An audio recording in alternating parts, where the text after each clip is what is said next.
Good evening, ladies and gents. Welcome to tonight's Licence Committee on the 4th of November 2021. First of all, do I have any apologies? Councillor Alison Holmes. Thank you. Late items to be introduced by the Chair. There's none by me. Is there any declarations of interest?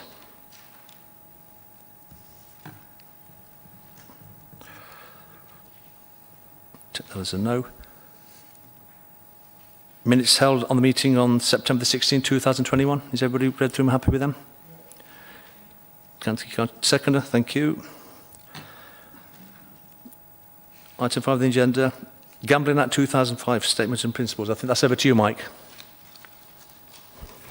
Yes, thank you, Chair. Good evening, members. The Council is required to publish a statement of principles which sets out how it will exercise its functions under the Gambling Act legislation. The statement of principles must be reviewed at least once every 3 years. A further review is needed this year, and before determining or revising its content, the licensing authority must consult. A draft statement was approved by Licensing Committee at the meeting in March 21 and released for a 12-week public consultation between the 1st of July 2021 and the 22nd of September 2021. Now, there is a typographical error in the report there. It does actually say the 22nd of September 2022 in paragraph 4.4, so that should read 2021. As well as consulting with the relevant parties set out in paragraphs 4.3 and 4.4, the consultation was also available online for the same period. All responses have been considered and amendments made to the proposed statement of principles where appropriate. And the proposed statement of principles is set out at Appendix 1 of the report. 11 responses were received to the online consultation, together with 1 written submission, and these are set out in Appendix 2. The final revised statement of principles should be published by the end of December 21 to come into force at the end of January 2022. The recommendation set out in the report, Chair, is to recommend the following to full Council. To adopt the statement of principles attached at Appendix 1 to take effect from the 31st of January 2022, and to authorise the Director of Communities in Place to comply with the relevant statutory requirements in relation to advertising and publishing the statement. Thank you, Chair. Thank you, Michael. Has anybody got any questions? Are we all happy with the recommendations? Can I have a seconder, please? Thank you. Next item on the agenda, CCTV and taxi in private hire vehicles. I think that's over to you again, Michael. It is, yes, Chair, thank you. First to me. The use of CCTV in licensed vehicles is a topic that's contained in the statutory taxi and private hire standards that were published in July 2020. Licensing authorities are encouraged to consult locally to establish the pros and cons on the use of CCTV in licensed vehicles. The report proposes a 12-week consultation takes place around the principle of the installation of CCTV in taxis and private hire vehicles. The consultation will be open to the public and other stakeholders, and the findings of the consultation will be brought back to a future licensing committee for further consideration. The recommendation, Chair, is that the committee approve carrying out a consultation on the installation of CCTV in taxi and private hire vehicles. Thank you. Thank you, Michael. I've got a couple of questions. Councillor Khan, yourself first. Yeah, thank you, Chair. I just want to raise this, in the report there's mentioned £500 that the CCTV camera will cost. So is that going to be optional, or is that that the taxi driver, are we going to nominate an organisation that's going to be putting the CCTV cameras in? So the cost I'm a bit concerned about. Thank you. Want to just come back to the mic? Yeah, thank you, Chair. Yeah, it may well be that we're getting into perhaps too much detail. I think we've looked, or we will be looking further at other local authorities who require CCTV in vehicles in some way, shape and form. We will need to look at that as part and parcel of any decision that we make in future to introduce it. Whether or not it's mandatory, whether or not it's voluntary, Councillor Khan, is something that I think will be up for sort of debate at a further point in time. What will be important, though, is obviously the specification of any CCTV. We will need to make sure that the CCTV in vehicles is of sufficient quality to be able to be used when and if that time came. But I think that £500 was probably just a quick and dirty, I think, look at what a CCTV system might cost. I wouldn't worry too much about that at this stage. Thank you. Councillor Skelton. Thank you. I also, that caught my eye as well. I mean, I'm very much in favour of us going out to consultation on this because you can think, obviously, down the years of numerous situations where there's either been complaints, where it's one person's word against the other, and, CCTV would just end the argument, really. You could actually see what happened. I think we do need a really good debate about the ins and outs of things, and hopefully all these sorts of things will be done within the questions that are in the consultation for people to consider. A thought did occur to me about obviously the cost that's going to be incurred if drivers are either required to or encouraged to put CCTV in their vehicles. Not long ago, I think the Police and Crime Commissioner had obviously gave her view that she wanted people to do that, but would it be worth, because I think she has sort of put some grant or money forward for local authorities to be using for the purposes of making sort of certainly at night time either the streets or whatever safer for women, whether that could be tapped into in any way and used potentially as a to subsidise and encourage the installation of CCTV within the taxi vehicles. Something to think about? Yeah, absolutely, definitely. It is something to think about, Chair. And yes, I am aware, Councillor Skelton, of the current PCC's sort of view on the use of CCTV in licensed vehicles. We've also participated in a project that was coordinated by I think the previous PCC as well, in terms of some grant funding to Tell Mama, who are an organisation that focuses on hate crime. But as part and parcel of that, there was some funding identified for limited installation of CCTV in a number of licensed vehicles. So we will be particularly interested in that project and be looking at the take up and outcomes that have come out from that too. The current PCC's project around young women, we might have missed the boat in terms of that grant funding, but we'll be on the lookout for any other opportunities that we can get to help the trade, regardless of whether or not we go for mandatory or discretionary kinds of installation. So thank you. Thank you, Michael. Councillor Jennings. Thanks, Chair. Earlier this week, I'm sure many members of the licensing committee were at the LGA webinar on licensing, and I got the distinct impression that it will be mandatory in the future, and the law will be changed. So this is just getting ahead of the game, as far as I'm concerned. Thank you. Councillor Hussain, then Councillor Potter after that. Thank you, Chair. I actually support the idea of CCTV cameras.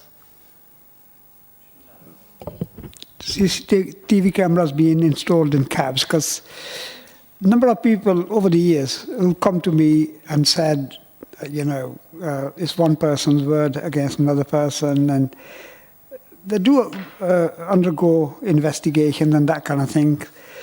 Whereas this will give reassurance to other vulnerable people that the taxi drivers are going to behave. It's going to be a deterrent as well as provide safety to them. The cost is a bit of a bother, because if it is around about £400 or £500, then I don't think taxi drivers are going to like it too much. Mike has mentioned, but I was wondering whether, in a worst case scenario, if there are no grants available from anywhere, whether we could still consider as a council to see if we could provide some sort of subsidy or some sort of loan that could be repaid over a period of time.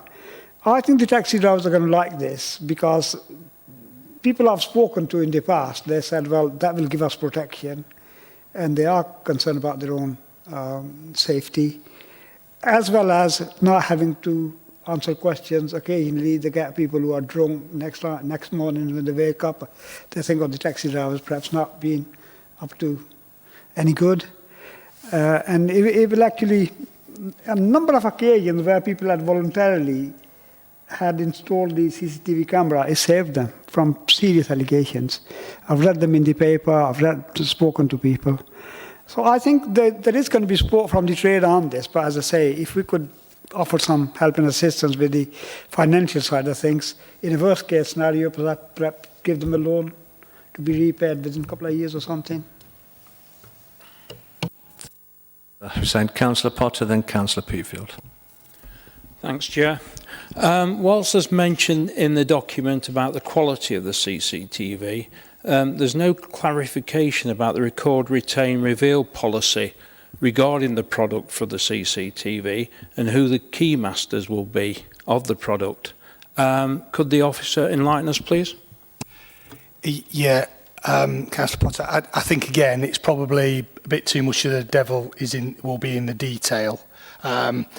We do need to think about all of those things. And when I talk about in terms of pros and cons, some of those issues that you've just raised could be some cons to the CCTV system. Yes, as Councillor Hussain says, all parties in this process will be provided with that reassurance for CCT in vehicles. But there are some hurdles that we will need to get over in terms of data controller and quality of specification of the CCTV system. It's not just going to be about video, it needs to be about audio too, and there needs to be controls on when audio can be activated, and when it needs to not be in place. So all those things I think will need to come out in the wash, I think, once we get over this initial consultation period to just assess, the appetite and the need for CCTV in Derby's licensed vehicles.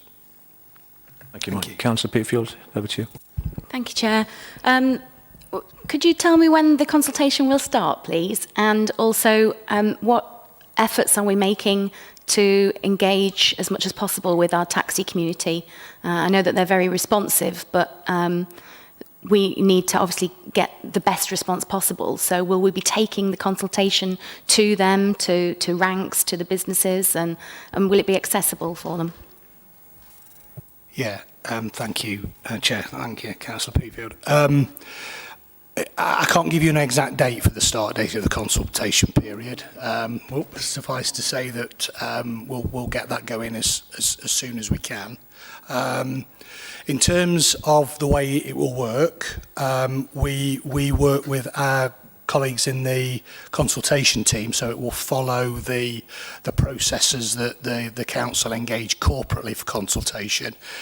In relation to dealing directly with the trade, that's what we've done previously. I see no reason why we shouldn't do that again, to sort of raise awareness within the trade that the consultation is out there and we want their comments. So, yeah.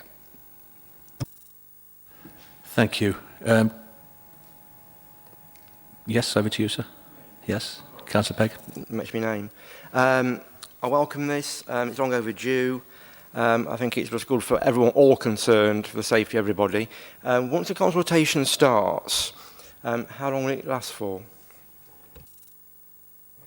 Yeah, Councillor Pegg, it's the standard 12-week consultation. Yeah, thank you. Councillor Cooper. Thank you, Chair. I've got a number of questions. My first one is along the lines of the progress, and I know we'll be discussion at item 7 about the general standards that were released last year. I believe that these standards were brought in August 2020.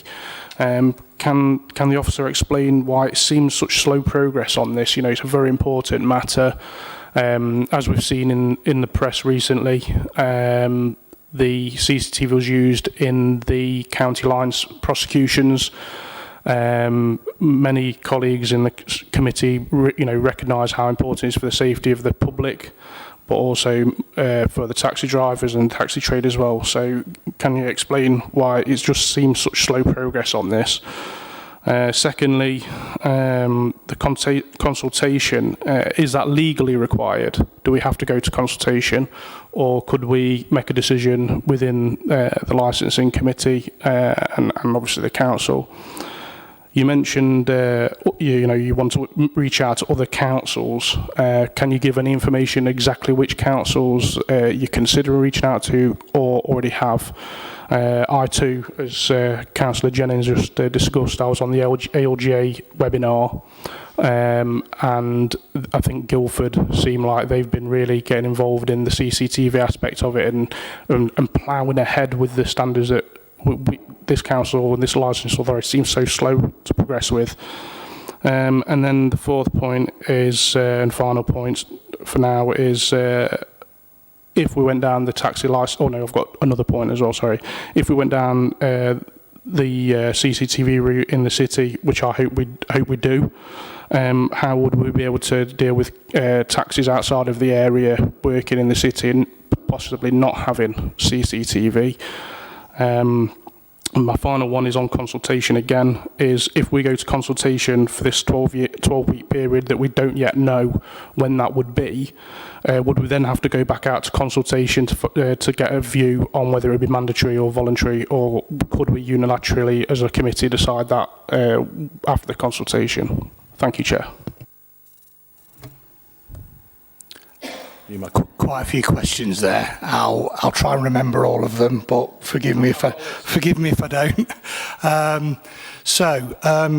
Why it's taken so long? COVID has slowed us down. Obviously, we've only got a certain amount of staffing resource in the licensing team, so we've tried to pick off some of those topics that were set out in the standards in a priority order way. What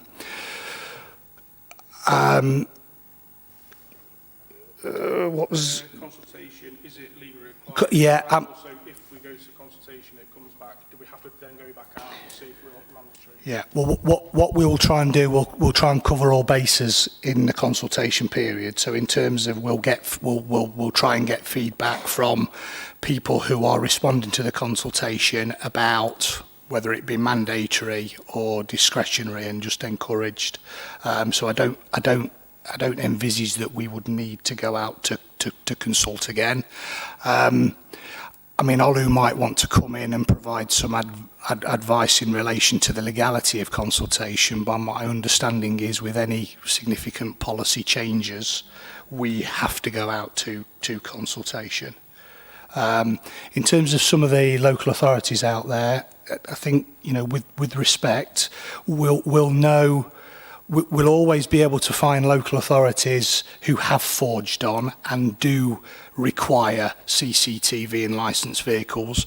But for every one of those that we can find, we can probably find one or more local authorities that don't. So it's just presenting that sort of balance there. We are aware that North East Derbyshire District Council have recently looked at CCTV in licensed vehicles, so we will be consulting with them. We've also got our other East Midlands sort of regional colleagues in terms of Nottingham and Leicester that we can look to and get a feel for what other local authorities have done, and probably more importantly how they've done it, because it goes back to the point that Councillor Potter made about some of the hurdles that we need to just smooth out and resolve if we were to look to introducing CCTV requirement. Have we covered most of the questions, Councillor Cooper, yet? Okay, thank you. Thank you. Councillor Miles? I was just curious about, I think, one of Councillor Cooper's questions just regarding taxis from outside of the city. Yeah, I didn't answer that one. The easy answer to that is we have no control over them at all. Thank you. Okay, any more questions? Councillor Cooper. Can I put a recommendation to the Licensing Committee, Chair? And what is it? Considering what Mr. Kayes said about that we haven't yet got a date for when this would go to consultation, if this committee decides to take it to consultation, I'd like to make a recommendation to committee that this is an expedited consultation, that is relevant resources are put in to make sure that this is done as soon as possible to try and get some progress going on this matter.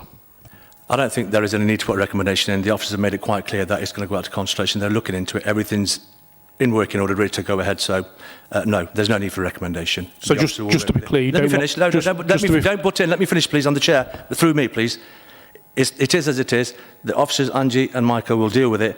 And once they've dealt with it, it'll go out to consultation, and then we'll have the debate. Up until then, we're not in a position to say anything else. Just to be clear, Chair, you don't want to expedite this to make some progress on this matter. It's already been. It's in progress. So yeah, we don't need to worry about that. It's in progress, and but we don't have a date. We don't have a date when it's going to start. Can you do me for the second time? Can you stop butting them? I'm trying to control a meeting here. I'm not going to take another question off you. It's in the hands of the officers, and the officers will deal with it.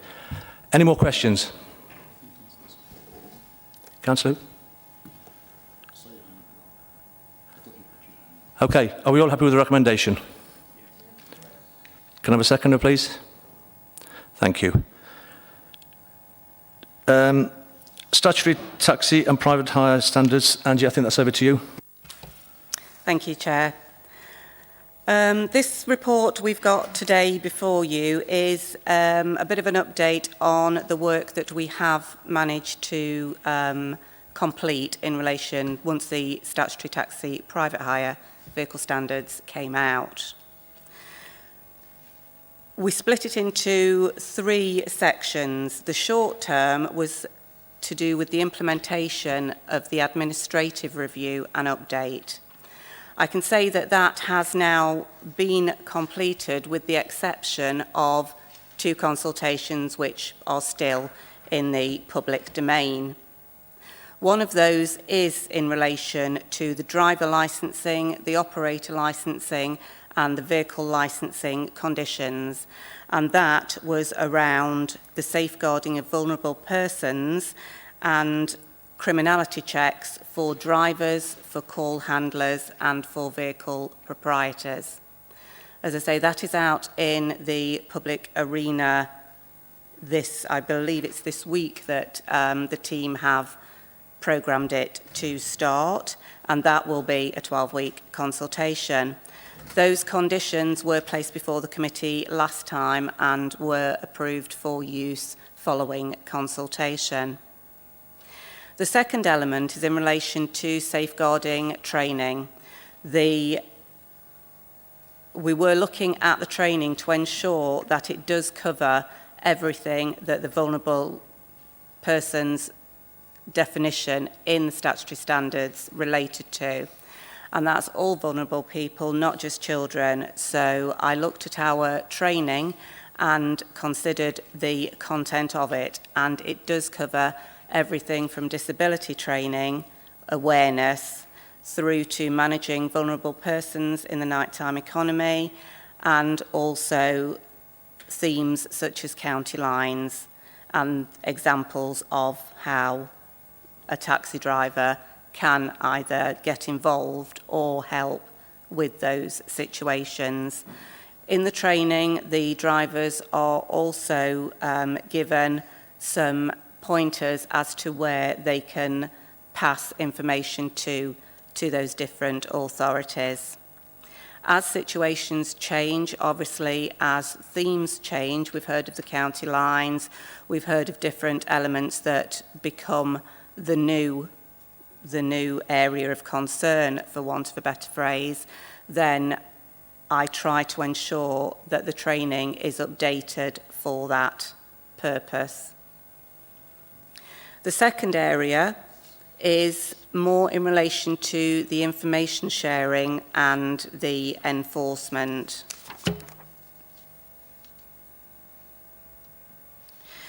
It's proposed, obviously, that we want to expand our current local practices to try and ensure that we have some consistency around the county. Mike's already mentioned the local group that we have. I am intending to engage with that local group so that we can talk about trying to get some local practices. That will include the talk about a cross-border enforcement policy. Initiating that with different councils in the area will help some enforcement on those out-of-town taxes, but it has to be by agreement between the authorities, the councils, by way of a protocol. The data protection team are finalising requirements for me on a consultation in the use of the National Anti-Fraud Network NR3 database. That, for the people that don't know, is a database for recording revocations and refusals of drivers' licences. There have been instances where drivers have, just as a potted explanation, there have been instances where drivers have been refused in one area for whatever reason and jumped over to another area to apply for a licence. That area would not know that a driver has been refused or revoked elsewhere. This, again, as I said, has to go out for consultation. There are some data protection implications at the moment, which has held up the consultation. Now, I know that there are, in my experience, a couple of other councils that had the same hiccups, just making sure that that data is protected, because obviously it is very sensitive data. We're also looking at multi-agency operations, and they are beginning to take place now in the city again once we've begun to open up. We're working with the police doing stop checks on taxis, so we set those operations up as soon as we can get capacity with the police. We've had 2 of those already. Near Christmas, there is usually an airport check, so all local councils, so you've got areas coming in from Nottingham, from Leicester, from the outskirts areas coming together with VOSA, so the Vehicles Agency, with the DVLA, the tax agency, all coming together, doing spot checks on vehicles that are coming to the airports. That's usually a very good operation. And the more of these operations we can put in place, again, forges that or shows the difference between different councils. So the sooner we can standardise, the better, which I know is what is being worked on at the moment. The review of the existing enforcement policies is the next big project, which will be early next year. This will be looking at the convictions policy and the driver penalty point scheme to make sure we can get the most out of that, again, on a safeguarding element. One will be the protection of ensuring that a driver is fit and proper to become a licensed driver. The second element will be to ensure that a driver acts properly once he is licensed. The subject of CCTV we've just gone through. That is something, obviously, that is supported. Once all the reviews and consultations are complete, we will then have a complete taxi and private hire licensing policy. All the elements will be in there, how to apply, what to do, what not to do, our enforcement policy, CCTV policy, if that goes through. Everything will be there in one document for councillors, the public, applicants and solicitors to use as a complete document. That's the latest update, Councillor. Thank you, Chair. Thank you. Anybody got any questions? Councillor Skelton. Just sort of comments, really. Just obviously, you have been very busy doing quite a lot of work because we're behind the scenes, but obviously we've just had a flavour of it now. So thank you for doing that. We've obviously, as a number of us, were on the LGA webinar earlier this week, and what you've just said about having that policy ready. They were saying to us that that is what your councils need to be doing. Make sure your councils are doing that. So I am pleased to see that we have done an awful lot of that work already, and obviously we've had some items through this evening where we've still got to finish those, but it's good to see the progress, Chair. Thank you. Any more questions? Councillor Potter. Thanks, Chair. Regarding paragraph 4.7, the NR3 database, I think we're all on the webinar LGA, and we all saw the value of the NR3, especially when it identified people who had passed through all the regular checks for 20 years, and thanks to NR3, were actually convicted of serious crimes. Now, again, we're finalising the requirements for managing the data, but can we have assurances this will be done as soon as possible? There's a number of other local authorities who have got this and are enacting on it, and it's also passed a private member's bill on the third reading. So we should be up on the game, on the front line, getting this in as quickly as possible. Thanks, Chair. Thank you, Councillor Potter. Please just take note of what Councillor Potter said and try and get it in as soon as possible. Any more questions? Councillor Cooper. Thank you, Chair. I refer back to the LGA webinar, as my colleague Councillor Potter just said. Part of these standards, if I have concern that a number of them of the points that have been put in the paper do seem to be very slow progress. Could there be a legal challenge if these aren't implemented within a reasonable amount of time, and how would that look? The standards were released. The standards aren't mandatory, and I'm sure Ole will pick me up if I slip over on this one. They were statutory standards, and the government wanted the councils, every council, to look at these standards. These were a baseline that the government wanted the councils to achieve. A lot of councils were doing absolutely nothing. And when I looked at what Derby was doing, we were already well ahead of the game. Some things have taken longer than we would have possibly liked, and that is purely because we need to get full buy-in. We need to have those public consultations. They're the things that take the time. Unless we have a specific reason not to, we have to undertake a full 12-week consultation, and that has been some of the delays. Yes, the NR3 is nearly there. I was speaking to Data Protection today, and we are just waiting for a response from NAFIN, and then we can move forward with that consultation. Thank you, Angie. Any more questions from anybody? Councillor Cooper. Yeah, I'm not sure if the last part of my question was could there be a legal challenge if these standards aren't put through, and how would that look in practice? Sure, I'll pick that one up. Chair, the reality is that you can never give a guarantee that there will be a challenge or there will not. Ultimately, the question is what form will that challenge take? And it's got to be intelligence-based. And so it's not about necessarily a passage of time from A to B. It's about what has happened between A to B and what we can demonstrate has been done within that period, either to give rise to a delay or to explain away the delay. So I think ultimately, yes, everything is challengeable. Will it succeed? I don't know. Sorry? Thank you. Does anybody else? Councillor Potter.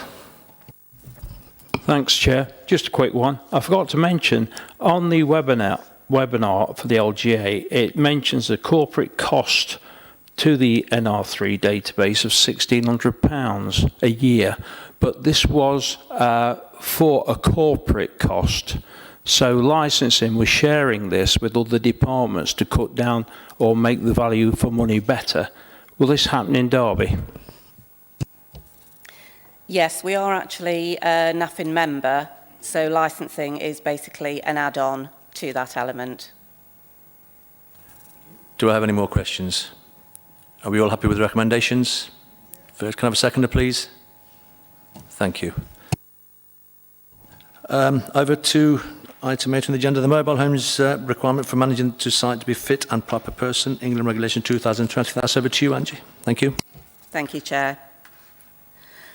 As a reminder for members here today, the local authority currently licensed mobile home sites.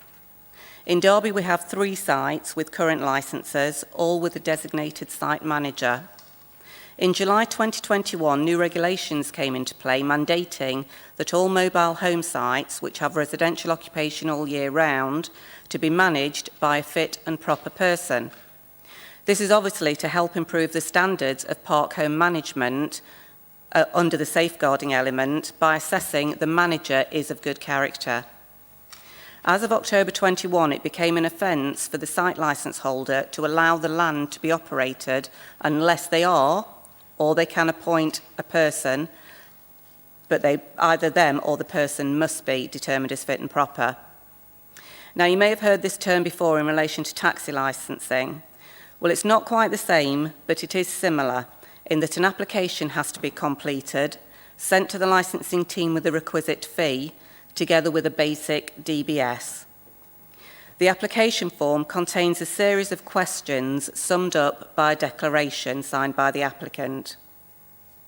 The contents of the form are considered by the licensing team, who may grant for a period of 5 years. If there are any questions or a likelihood of refusal, licensing must serve a notice on the applicant. The applicant then has 28 days to make a submission to the licensing authority. Any final notice gives the applicant the right of appeal, and in these cases, unlike taxi licensing, which is the magistrates' courts, this is in relation to the first tier tribunal. On completion of the application process, the details are maintained on a register which holds the details of who is the fit and proper responsible person for the relevant site. As mentioned in 4.6 of the report, the Council can charge fees for the application and renewal of this fit and proper person test. As you probably know, all our fees are calculated on a cost recovery basis. And we do have, attached at the appendix, a policy stating those requirements and how the fees are set up. Today's report is presented to the committee to note those new statutory powers and also consider and approve the amendments which have been made to the policy to take into account those changes. Thank you, Chair. Thank you, Angie. Has anybody got any questions? Are we all happy to accept the recommendations in the report? Councillor Skelton, first, seconder. Councillor Collins, thank you very much. I think that concludes tonight's meeting. Thank you very much for your attendance. It's the last one for 2021. We'll see you all in 2022 on the next licensing meeting. Good night and God bless. Merry Christmas. Thank you. Good night, Chair.